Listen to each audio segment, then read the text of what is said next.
lower cross syndrome, where the pelvis is rotating forwards and their glutes aren't engaging very well, and they've lost their abdominal kind of strength, or you have that sense of the abdominals aren't sort of activating and stabilising.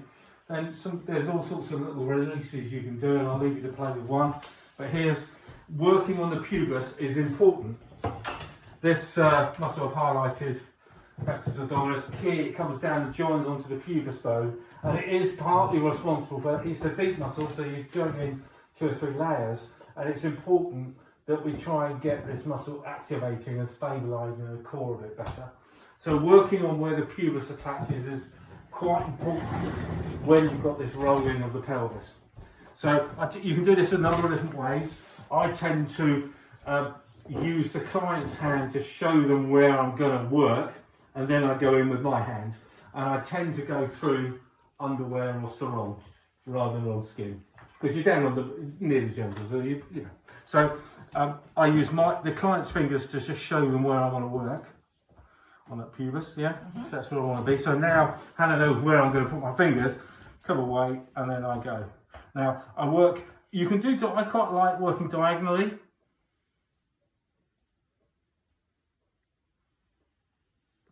But you can just work your way across. But it's important work to do this, and you think, what the hell am I doing? But this abdominis muscle really comes through here, and it's tender, isn't it? Obviously, make sure that, because you're right near the bladder here, so if you press down and need a wee, then you know. Good one to do straight after lunch. Sorry. Yeah, when you've got a full tummy. Yeah. This is the thing.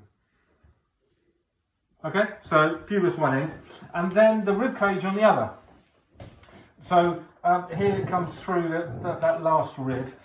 The move I tend to do through here is this one, where I grab in and I pull through. So it's almost very dry. So you don't want hardly any wax, because you want maximum kind of pull.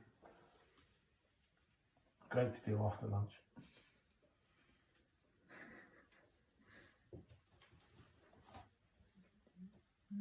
Now you can just come in sideways.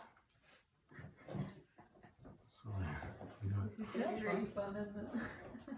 But it is important to activate this group.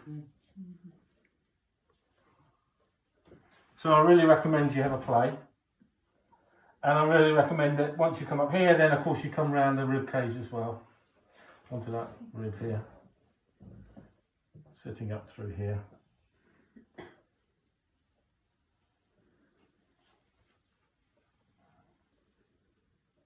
But I tend to work from both sides, but from a camera point of view, I just want to. Diaphragm release is nice to do here. Underneath the breast, on top of the ribs, underneath the breast tissue, holding onto the ribs. Take a breath in for me. Let the client breathe in, and then he or she breathes out. Let them relax. You hold the ribs in. Take a breath in, and then relax. Whoa. So as the client breathes in, she feels you're holding. You breathe in, and then relax, and then take a nice breath in. That's really weird. Can you do that again? Sorry. Yeah. But my job is to show you. Your job is to watch. I am watching. It's a very simple relationship, but it does require. Just the whole breathing in bit when you're pushing down. I love you dearly. Right, hold the ribs underneath the breast tissue. Hold the ribs. Breathe in. The client expands. Breathe out. The client, and then you hold the ribs in. They breathe in. You hold, and then relax. Right.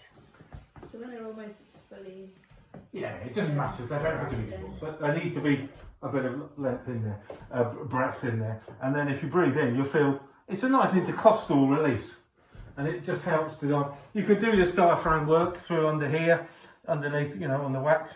You can wax through here and wax through there if you want to work on the diaphragm. If you're talking about people that shallow breathe or asthmatic or any of that kind of stuff, good to do. But that release is quite a fun one to do. I'll go at it through the course of the afternoon. The MET on, let's just talk about tennis elbow. Tennis elbow, epicondylitis, inflammation.